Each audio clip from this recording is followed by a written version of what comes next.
Hey guys, this morning I want to talk about extraction of coffee.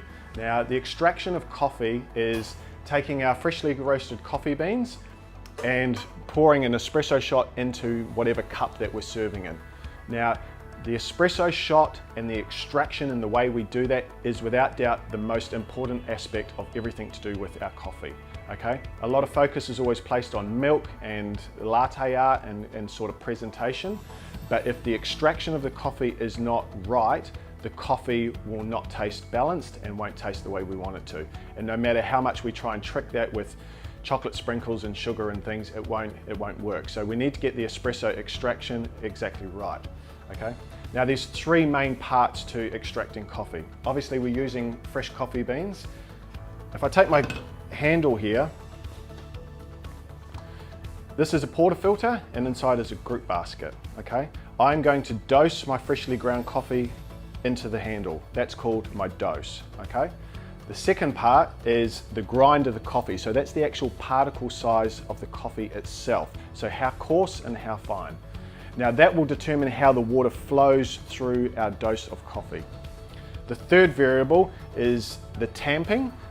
So a lot of places now use a puck press, which is an automation, or a hand tamp. Now what this does is it actually compresses the coffee down, okay?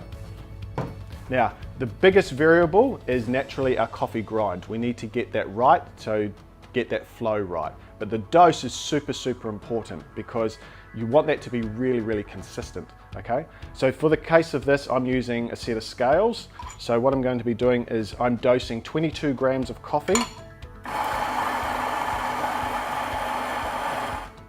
Okay. So that's perfect, it's within 0.2 grams. Now I'm using a dosing cup.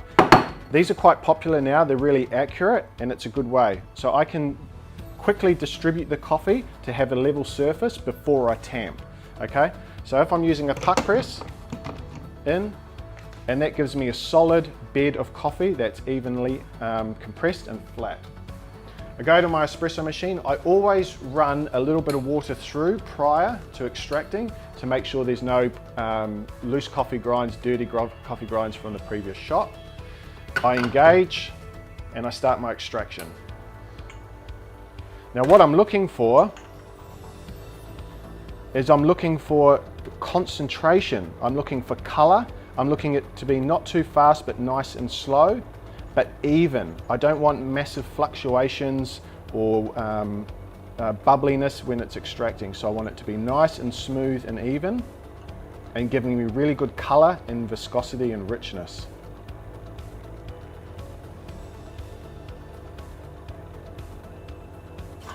And finish. Now I'm going to break this down in a next video to talk about the actual time and the actual recipes that we do.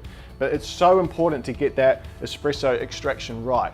Why? Because as I said, it performs the base of all the coffee. And when I taste it, I want it to be balanced. So when I taste the coffee, I'm always looking at three things. I'm looking at the acidity, which is the brightness of the coffee. I'm looking at the body and the weight on the palate. And then I'm looking at the aftertaste. So I want a level of acidity, a little bit of brightness. I want to feel that weight and depth of flavor of the coffee. And then I want the aftertaste to sit and linger. I don't want it to be short and dissipate really quickly. I don't want it to be really over acidic and sour. So getting that balance of the coffee is super important. That way when you add milk to it, you know you're going to get depth of flavor. It's going to carry through the milk and taste exactly how we want. So espresso extraction, super important. That's just the basis of it. And then I'll talk you through the variables shortly.